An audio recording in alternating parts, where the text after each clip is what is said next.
If you're just now jumping on, we are going to wait about 1 or 2 minutes after 1 o'clock before we get started because I know everyone's coming back from lunch, so we don't want to go. We'll give everybody a little time to log on.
Again, if you're just logging on, we are excited to spend this next 45 minutes to an hour with you.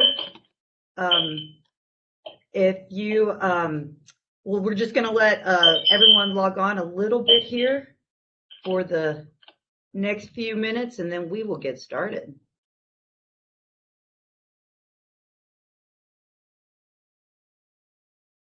Again, if you're just logging on, we are excited to spend this next 45 minutes to an hour with you. If you, well, we're just going to let everyone log on a little bit here for the next few minutes, and then we will get started.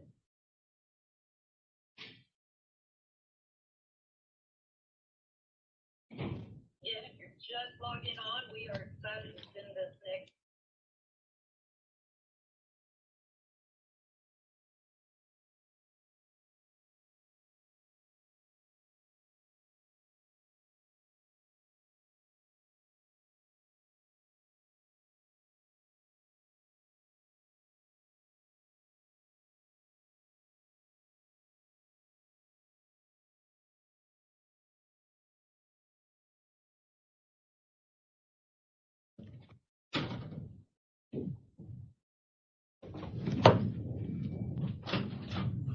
got something coming out like a your voice is repeating like the next. Sorry. I think John's mic was on, so it was beeping.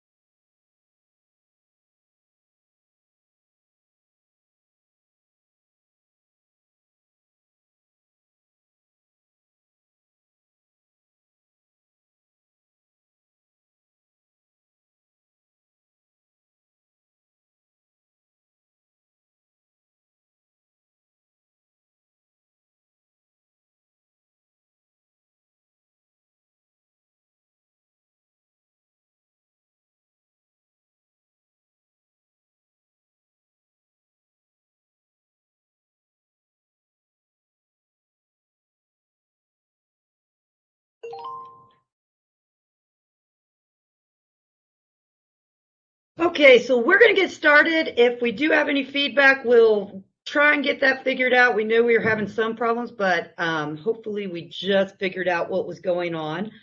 As I was saying, we are excited that you all have logged on with us today. My name is Amanda Reeves. I am a section manager with the Welcome Center here at Texas Tech University Student Housing, and we are excited you're here, and we hope that everybody has thawed out since last week. And I'd love for my co-presenter to introduce himself. Hi, good afternoon, everybody. My name is John Romero, and I'm the section coordinator here at the Welcome Center at Texas Tech University.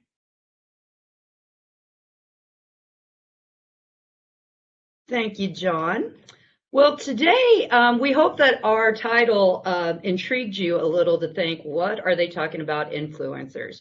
Because if you have been out there in the world, whether it's on news or if you are on any social media, then the word influencer you have heard quite a lot. And it's used in so many different ways these days, but especially when people are trying to sell their items or their products and everything. And so when we started thinking about, hey, we have some of the best influencers here in student housing alone, and that's our student assistants. And so we wanted to give some tips and feedback on what are the best ways to train and make sure that we're getting best quality customer service out of all our student assistants that work with us day in and day out. Just to get started, let's break down the word influencer. If you know it, an influencer is someone that has the power to affect the decisions of others because of their knowledge, position, or relationship with his or her audience. Makes a little sense once you really hear the definition of what an influencer is.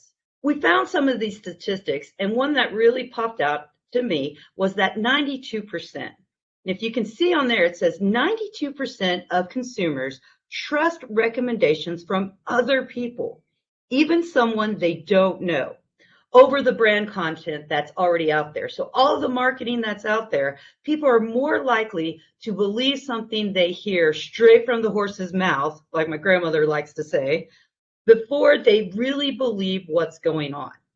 And so that's why our student assistants here in student housing makes the best influencers. Today, we're going to look at 3 learning objectives that we hope that you get out of this, and it's some tips that will hopefully you can take back to your student assistants and work with. We're going to look and explore why our student assistants are the best influencers. We're going to look at some of the training modules that we use here at Texas Tech when developing our student assistants. And then we're going to show you a few of the fun out-of-the-box training methods we have been using. Of course, this past year has been really hard on training anybody because of the COVID outbreak. And so we had to really think outside the box, especially when trying to train students on what they need to do when we can't gather them in a group, in a large group. So we are going to share some of those out-of-the-box fun things that we have been doing. So let's jump right in. Why are student assistants our best influencers? It totally makes sense, of course, but let's break it down just a little bit more. Think back to that first slide and that 92% consumers trust recommendations from people they don't even know. That's where it really, really makes sense that our new incoming students want to know what it really is like to live in the residence halls now. We know, and you've all probably been giving tours, and you have those parents that went to our same college that are alumni 20 years ago. And they do a wonderful job on trying to get their student all excited about living in a new residence hall, knowing that it is totally different from when living at their house each and every day. So, but most of them usually say, oh, when I lived here, this was so much fun, and we did this and we did that, and that is so great, but that was 20 years ago. These students, these new incoming students, want to know what it's like to live there now. And the parents do as well, to put them at a little ease, to understand all the crazy in the world. Incoming students naturally connect to current students because of their age, and they have a lot more common interest. Sorry, I lost my screen. As well, it also helps put the parents at ease, like I was saying, because they can have their questions and concerns answered from someone that either currently lives in the halls or recently lived there and experienced all these things. We want to get a little interaction going on. And so if you go to the Q&A section, it should be the very far one up there by chats and polls. If you go to the Q&A section, we put a question in there. And we're going to spend a little time, and we want a little bit of your feedback. What are some questions that you have received over emails, phones, chats, or in person that you feel your student assistants might be better to answer?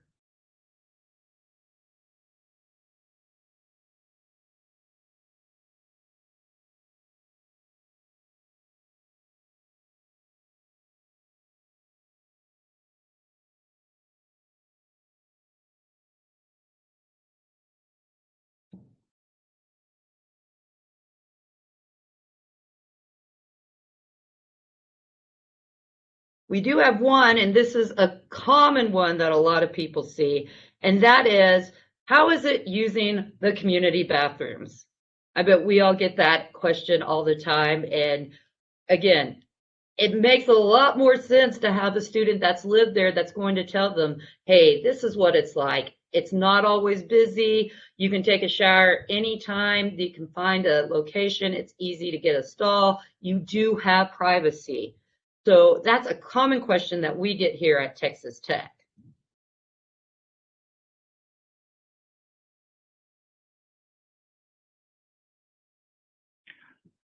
So it looks like we have another great question. Where do people hang out? And yes, student assistants will probably be the best individuals to answer that question. That's a good one. Great. Well, thank y'all so much. And thank you so much, Amanda. So now let's go ahead and take a look at customer service training modules that are used to help develop our student assistance staff. So who are our student assistants and what do they do? And how do they make the impact that we're referring to?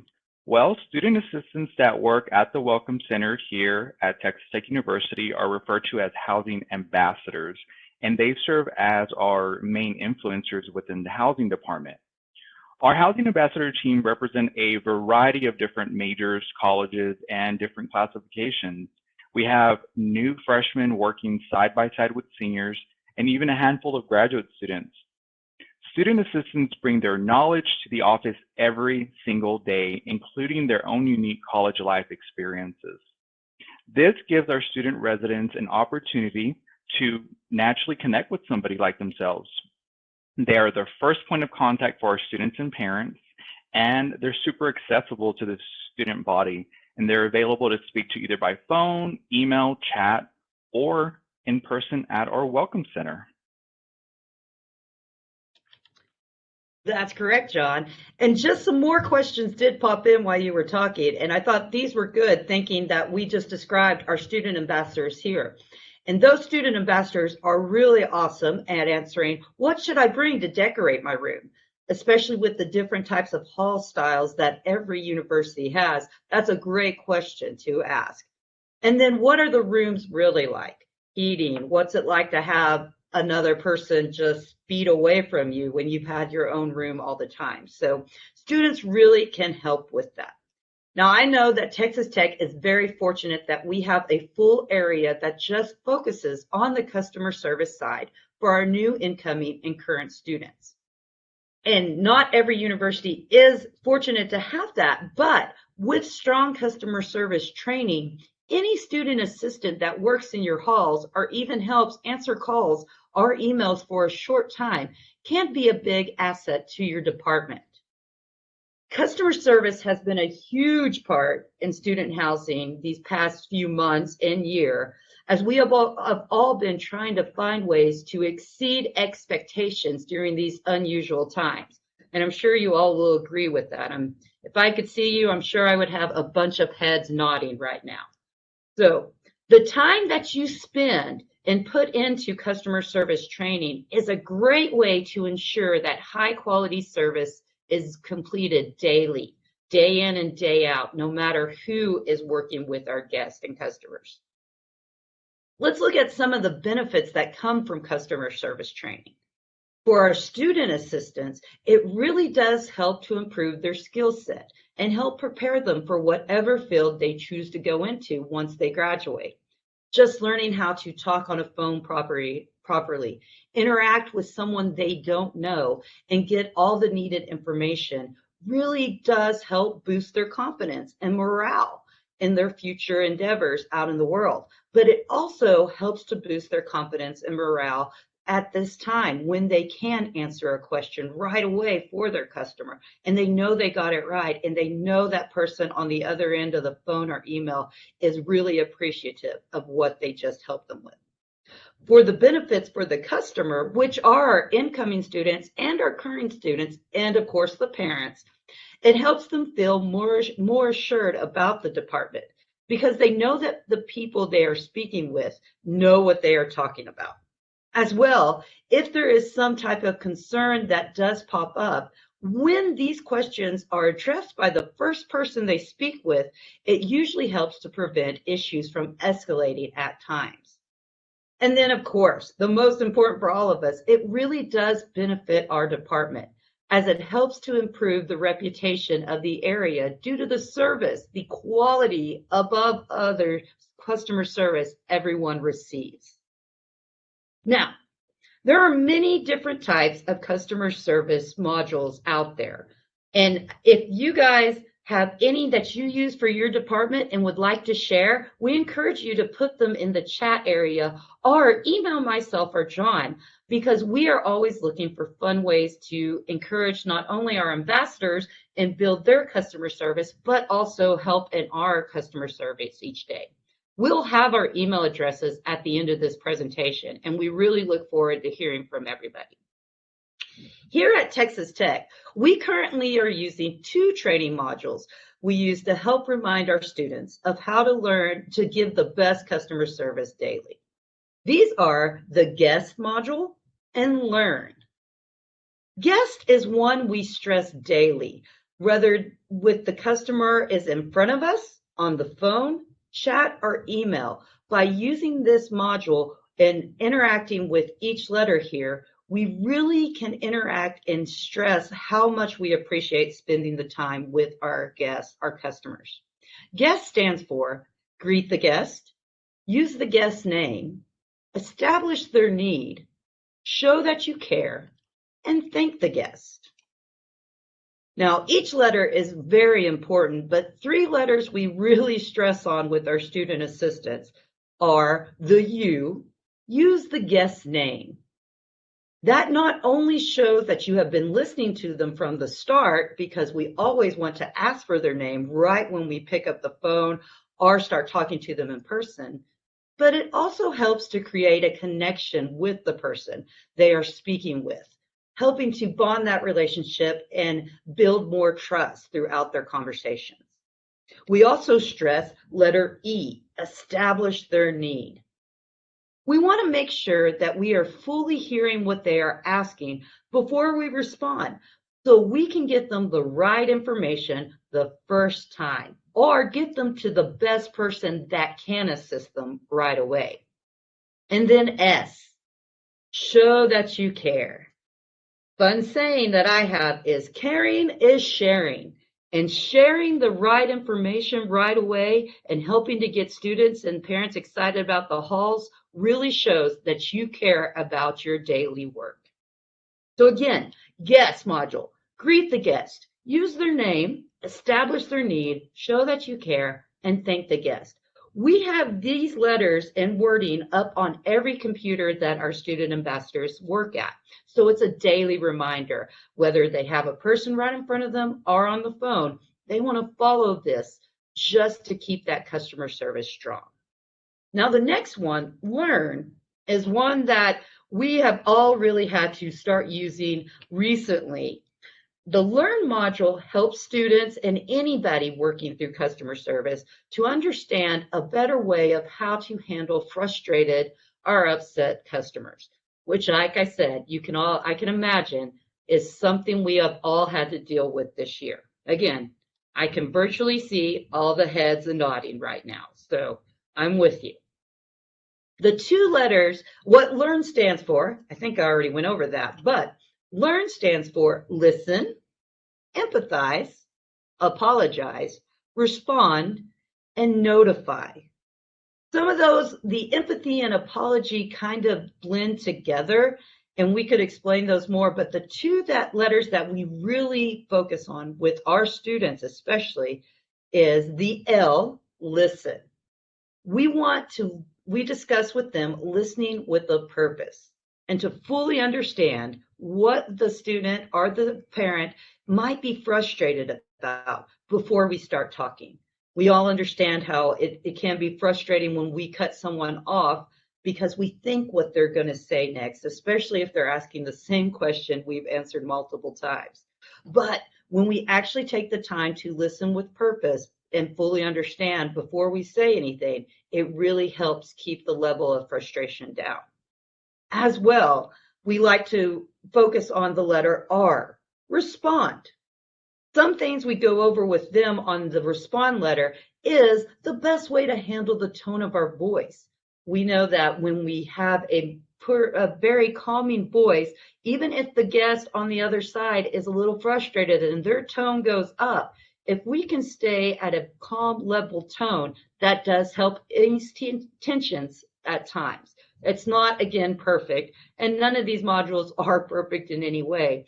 But if we practice them and keep training and reminding ourselves of them, especially our student assistants, and build their confidence, it becomes something that they can work with and help others in a better way.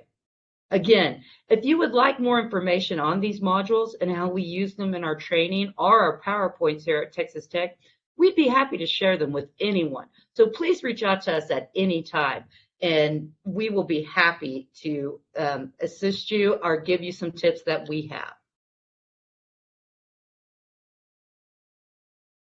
Thank you so much, Amanda. So now we're going to be transitioning over to the training method examples. So prior to getting started on our conversation regarding training methods, we're going to discuss the Gen Z generation. According to research conducted by PwC, in 2020, millennials made up 50% of the workforce. But as quickly as millennials are sweeping into the workforce, another larger generation is arriving, and you guessed it, it's Generation Z. And they are positioned to be a huge impact in the workplace. Gen Zers are more diverse and in every way, more technologically savvy and advanced. And while millennials and members of Gen Z are close in age, their belief systems are stunningly different. Generation Z tends to be more independent, and they view a world with a healthy dose of skepticism. And that's a trait that baby boomers and millennials may misunderstand. So to Generation Z, disruption is the norm. They've They've been exposed to global flaws and issues of their entire lives, which gives them a unique ability to problem solve. So, therefore, it's important to utilize tools that will be applicable to them. So how does Gen Z prefer to be trained? Well, with no surprise, studies indicate that Gen Zers naturally gravitate towards technology. But here's the catch. They also enjoy in-person interaction with others. So this leads us into our first training method example. At University Student Housing, we use a free web game-based learning platform called Kahoot. Kahoot provides our student assistants with a quick and suspenseful way to train, and as mentioned earlier, Gen Zers love technology. So what better excuse for them to be on their cell phones and compete against their peers while learning? Kahoot provides fast, right, and wrong feedback, and it also has been shown that multiple choice quizzes may tend to favor memorization. We also love to provide the winners with goodie bags or even gift cards to Starbucks or Amazon. I mean, who here doesn't love coffee and online shopping? So if you're interested in Kahoot, I would really encourage you to visit their website. That's www.kahoot.com. I really recommend it. The student assistants love their weekly Kahoot games. Well, we just went over a training method that encompasses technology, but remember, Gen Zers also appreciate in-person communication.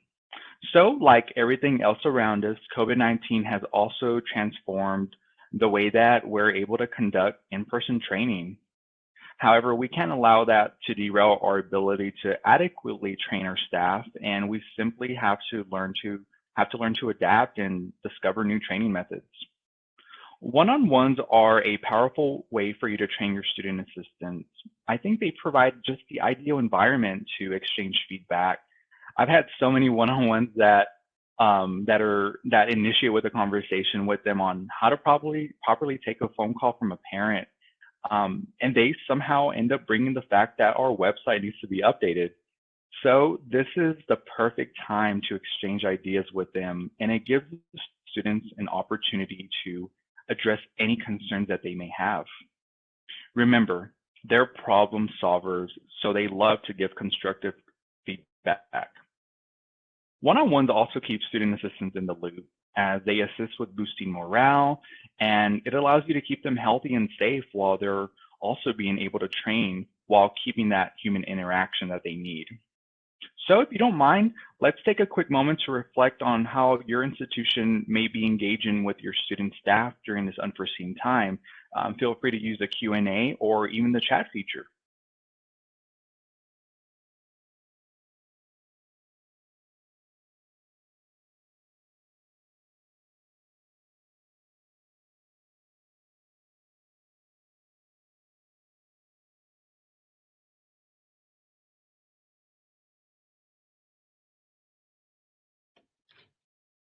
I know, John, some other ways that we've engaged is we've looked for smaller activities outside of the office that are outside as well. We are fortunate to have a corn maze here in Lubbock, and so we kind of did a fun night with them.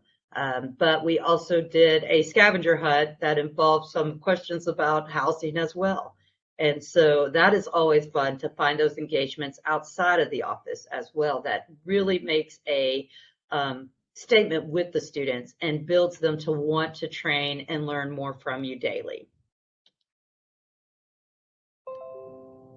Absolutely. And I know that maybe other institutions have policies in place for training. Obviously, you know, we understand that not every institution might be able to allow some type of in-person training. So if that's the case with your institution, my other recommendation for you would be to still have one-on-ones, but maybe through Teams or through Zoom, because they still need that one-on-one time by themselves.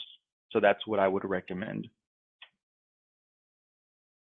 We just had someone, Quentin, reach out and said maintaining one-on-ones with staff and establish check-ins about the progression of their semester at the beginning of staff meetings. So yes, even see how their schoolwork is going and how they are handling school as well. That connection helps them because unlike some of us, our student assistants are juggling school and a job, where we are fortunate just to juggle our job at times. So, Quentin, great point and way to engage with students for sure.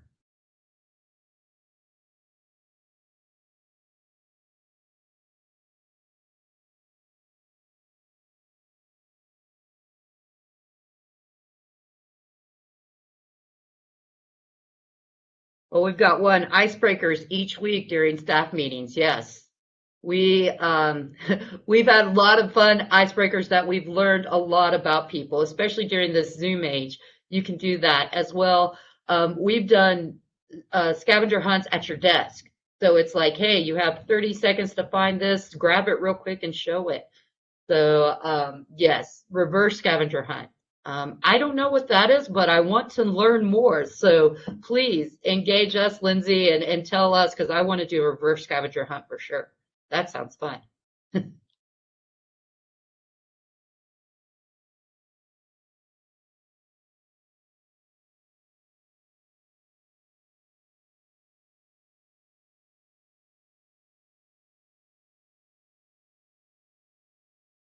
All right. Well, we appreciate you guys engaging with us for sure. We're going to take this time now. If you guys have any questions, feedback, or anything, Alexa did say we restructured and relocated to prioritizing safety and still kept face-to-face training as much. So that is awesome. And especially if you can find those really big rooms where you can fit larger groups and spread them out in so many ways, that is awesome to be able to do. But like John and I said, we are going to take this time for questions or comments. Also, you will see our email on there. Alexa, I know you asked for the PowerPoint. We will upload that to here as soon as possible. And then as well, if we're not able to get that up here, please email us and let us know, and we'll be able to share anything that you request. But if you have any questions or comments, I know we're only 30 minutes in. We got 30 more minutes. So either you get a 30-minute break or you can ask us things.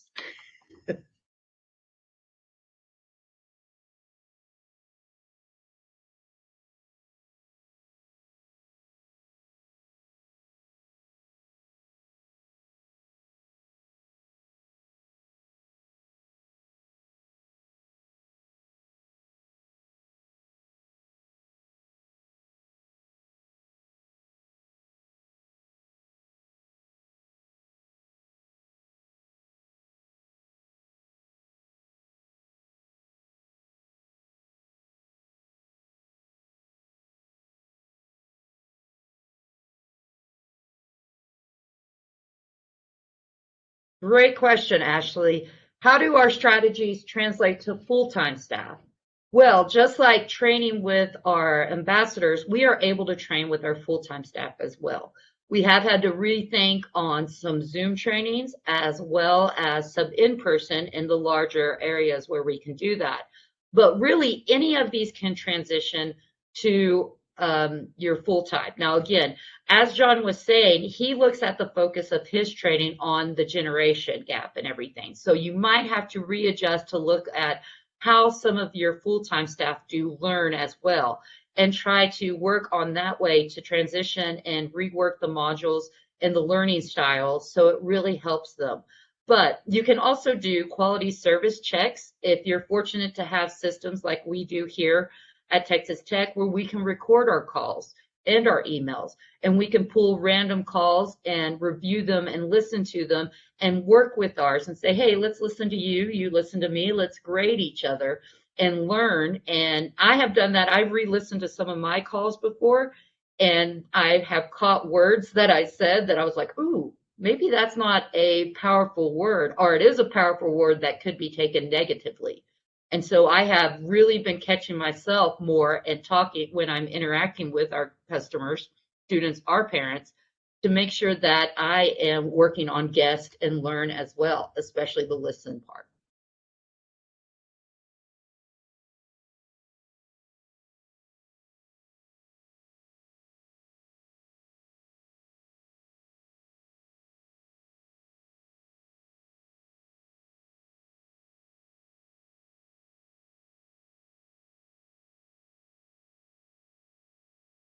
That was a great question, Ashley.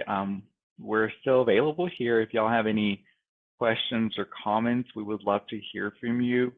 Another helpful tip that I have for our one-on-ones is we have to remember to keep our leadership team, right, keep ourselves accountable to conduct these one-on-ones. So I love to send weekly reoccurring invites to our student staff. So that way, in the event that we're not able to meet that day, I can remember to go back and speak with them in person later that day if for whatever reason, I ran into a meeting or something came up unexpectedly and I wasn't able to meet with them. So just keep yourself accountable and also discuss not only short-term goals, but long-term goals with them.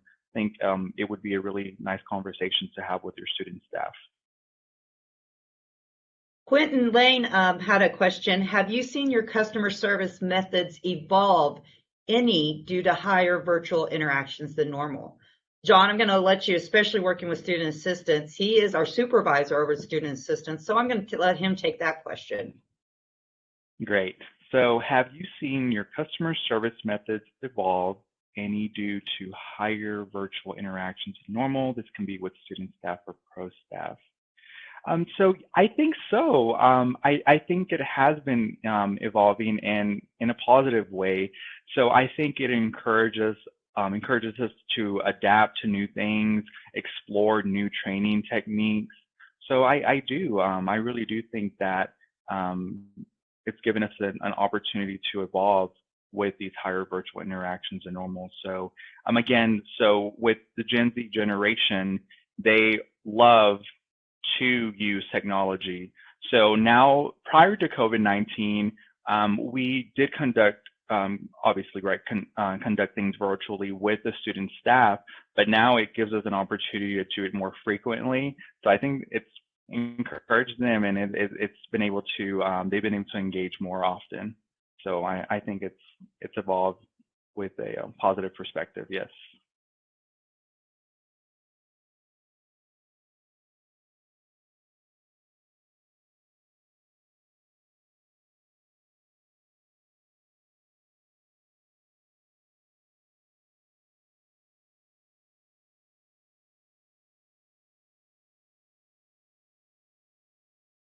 And in regards to approach staff, I wanted to add, it gives them an opportunity to brush up on their skills, right? As soon as we got into the Zoom world, we had a lot of staff that might have struggled a little bit with technology. So it puts them in a situation where they have to adapt as well. They have to jump in there and learn how to navigate with their computer and technology. So it's I think it was a good opportunity for everybody to get familiarized with their technological side.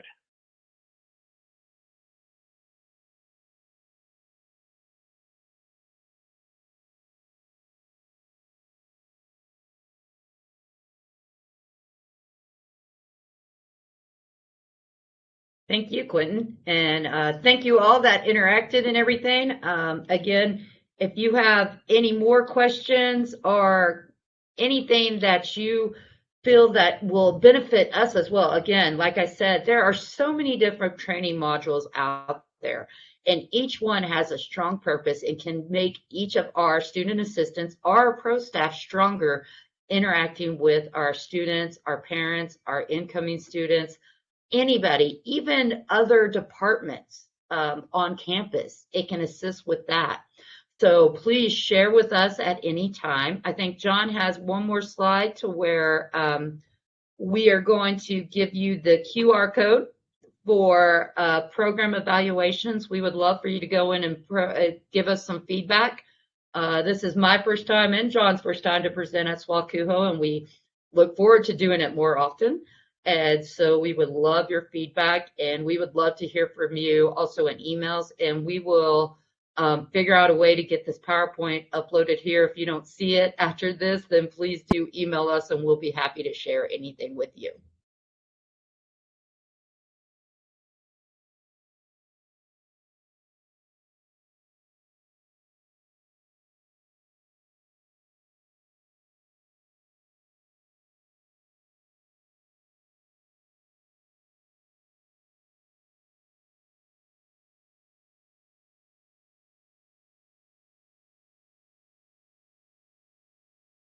Well, again, thank y'all so much for taking time out of your Friday. I know you're super eager to get your weekend started. I know we are because we had inclement weather here in Texas, and we really need a great weekend to be outdoors.